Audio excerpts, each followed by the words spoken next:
How's it going, guys? Welcome back to the Diamond Mounter channel. If you're new to me, thanks very much for watching. I'm Chris Bilton, a jeweller from London. I was a jeweller for 23, 24 years there, and now I live in Japan since last year. So I've got time. I'm still a jeweller, but kind of self-employed, but I've got spare time now, so I've got my own little setup here, and I'm making jewellery, instructional making videos for YouTube. So I hope you like it. Right, my last video that went live, I'm making collets, so I've got this little cone shape. This is the one I made in the video.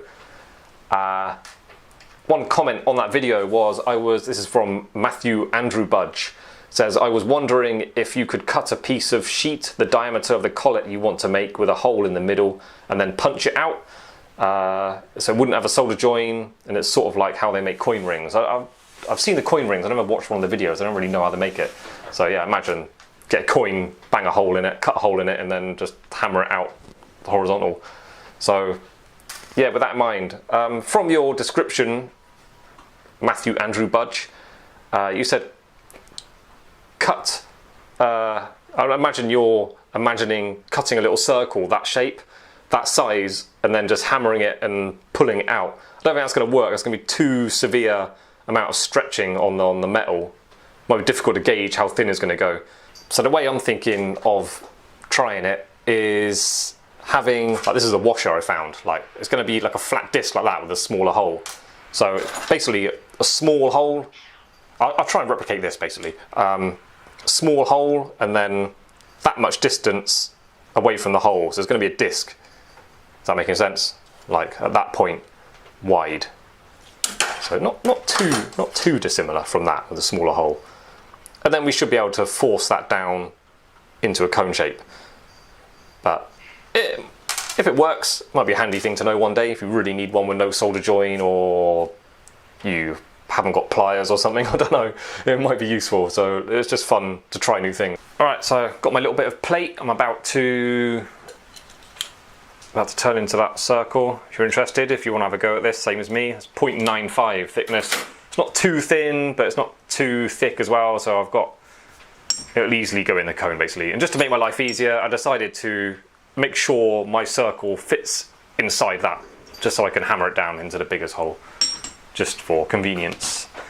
But if you're actually making a collet like this, very difficult to end up with the exact size you need, because if you're making a piece of jewellery, you're going to be making a collet for a stone. You need it to end up an actual size, so straight away it's a bit of a problem, bit of an issue I've got with this technique. Can't really understand the size of the collet you're going to end up with. But let's just see if it works first of all. This is how quickly and roughly I'm working. Okay, what's that? It's about that big. Okay, this is going to go in there easy, so I'm going to do the maximum I can in that. About in the middle. There you go. There's my dividers.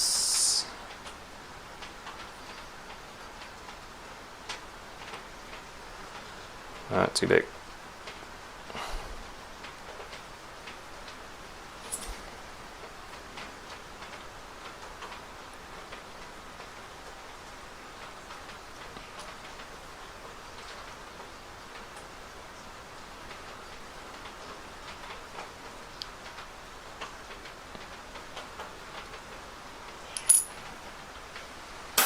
Cut that out. I might cut this out and change it to fast forward like the YouTube videos I was dissing.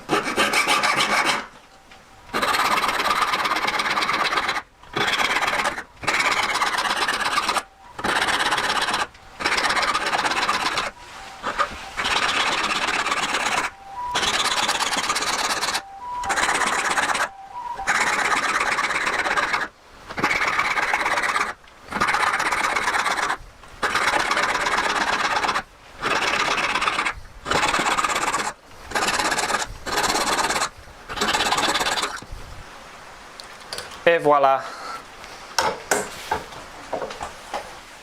Okay, a little Brucey bonus top tip in the video. If you're ever making a disc for whatever reason, not very often you make a disc, but it happens. To get it really perfectly round, find something where it just sits above the edge and you can tap it into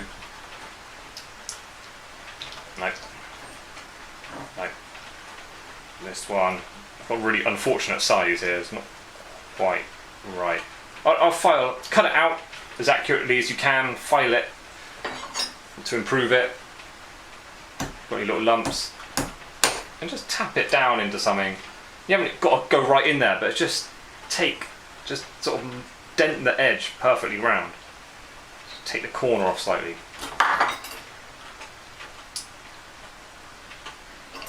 It's not really sitting in there very nicely. There you go.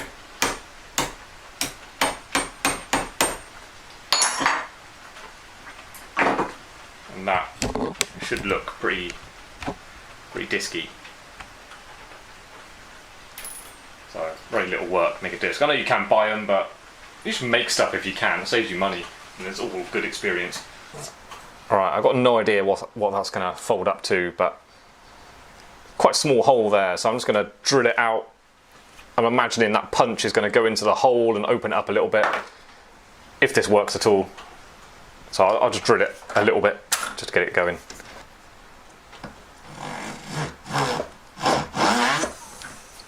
Nice sharp drill. Check out my how to sharpen a drill video. Or I might open it up a little bit more. So I've got my disc, cut a hole quite badly in the middle. I'll anneal it again, and then I'll start whacking it into the collet punch, see what happens. I feel nervous for some reason. I think the only trick to this is keeping it vertical. I don't want to start hammering it at funny angles. And I don't know, I recommend having something underneath your metal block. I've got this bit of flooring tile, the same bit of carpet I've used since it was the first thing I used when I started my apprenticeship, and it's been quite good to me. I recommend it because when you're hammering, it takes a bit of the vibration out of it, so all the things on your bench don't jump around, you don't like scare people out of their skin when you suddenly hammer something. Also, another benefit is like using this punch, if it goes through, like I can feel it hitting the carpet there. If I'm hammering down, the point has got a bit of suspension there, so it's not going against the hard bench. So it looks after the point of your punch.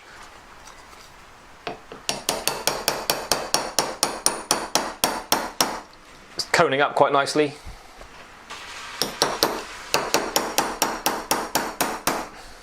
I can feel it's gone rock hard, but so far it's working all right. I'm going to anneal it and then do a bit more.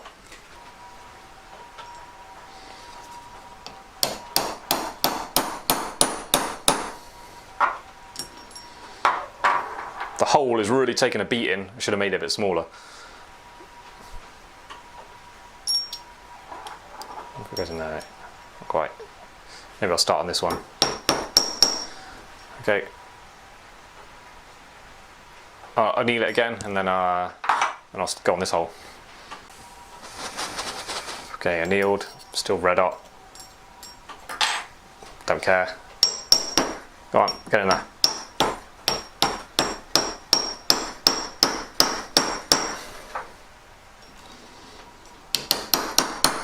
Oh, oh, oh, oh.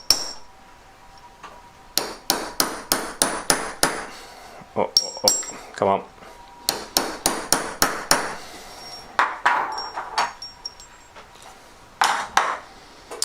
It's opening up the bottom half more than reducing the top, kind of, obviously. But I'll anneal it. Let's keep going. Alright, it's kind of working. Let's see if I can force it into that one now.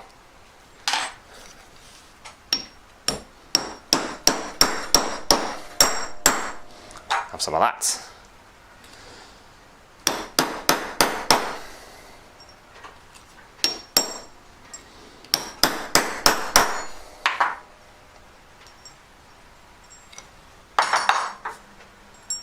Here we go.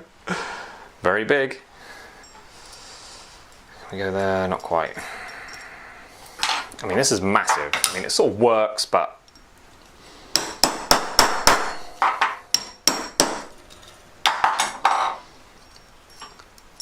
that's kind of it.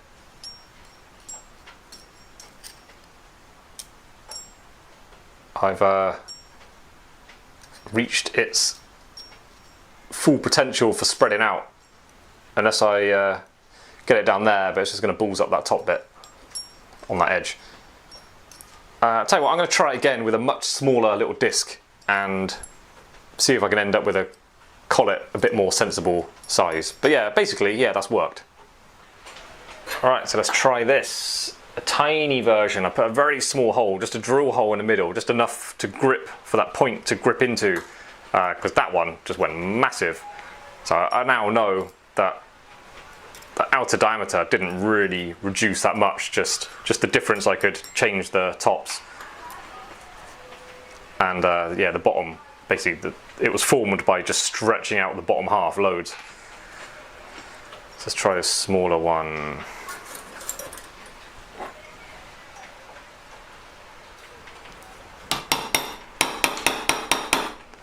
But I like no solder joins, because that means you didn't have to do a solder. I don't like soldering. And also it's just nice to not have a join. You ain't got to worry about any little lines showing up when you're polishing and stuff. Just a general all-round stronger thing. So I'm just going to repeat what I did before, just keep annealing it, and then hopefully end up with a nicer collet this time. Okay, this one was fast. This is only my second anneal now. It's kind of finishing it. So there you go. Again, it totally brutalizes that bottom hole. But this one's much nicer shape.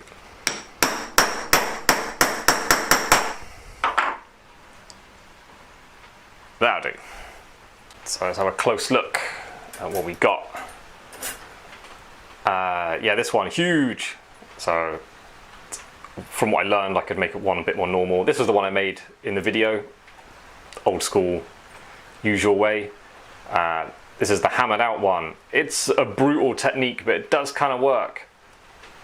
If I was actually going to use this, I'd have to take quite a lot off that top, because that edge is quite beaten up and wavy for some reason. So I'd lose a lot of height, which might cause me a problem. I might have ended up with something a bit too shallow for what I need. But you can't deny that's a collet. That's a proper little cone shape. The old school way, a lot more control. You can definitely end up with what you need.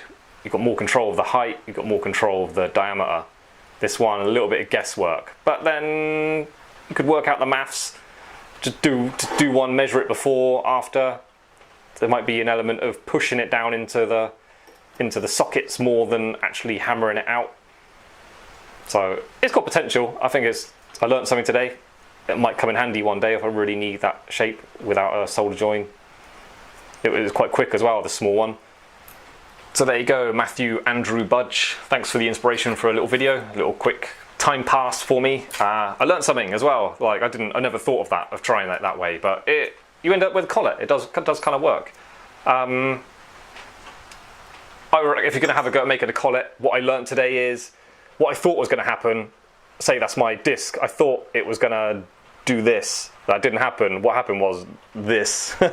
It just pushes out the bottom a lot more, which is kind of obvious because, you know, the point, it's only touching near the point, so you're just hammering that down. So I should have figured that out.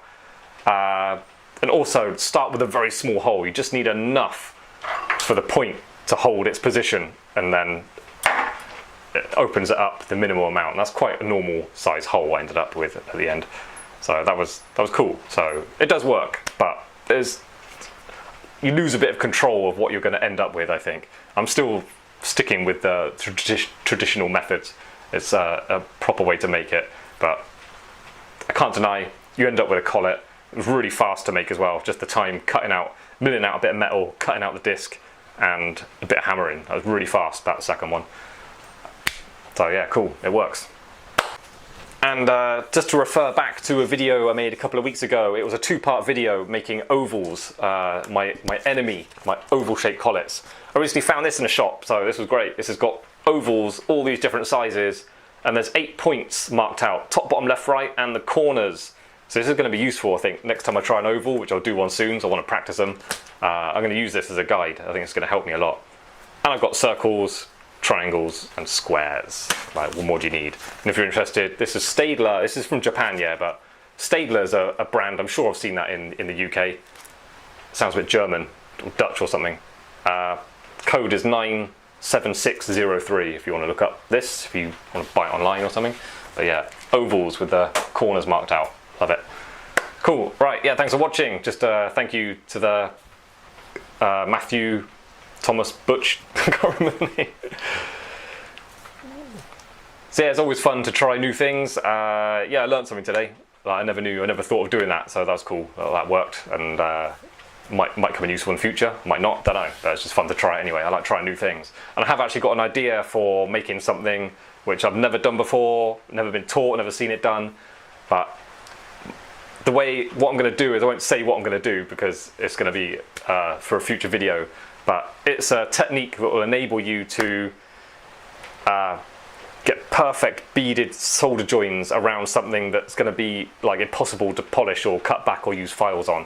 Very awkward little angles, and it will enable you to get a really perfect solder join quite easily. So I'm hoping that works. I'm looking forward to try that. That'll be a video I'm doing very soon, probably next week. But yeah, that's it. Cool. Thanks for watching. Hope you liked it. Click like, subscribe, hit that bell, and then see you next time for more diamond mounting. Bye.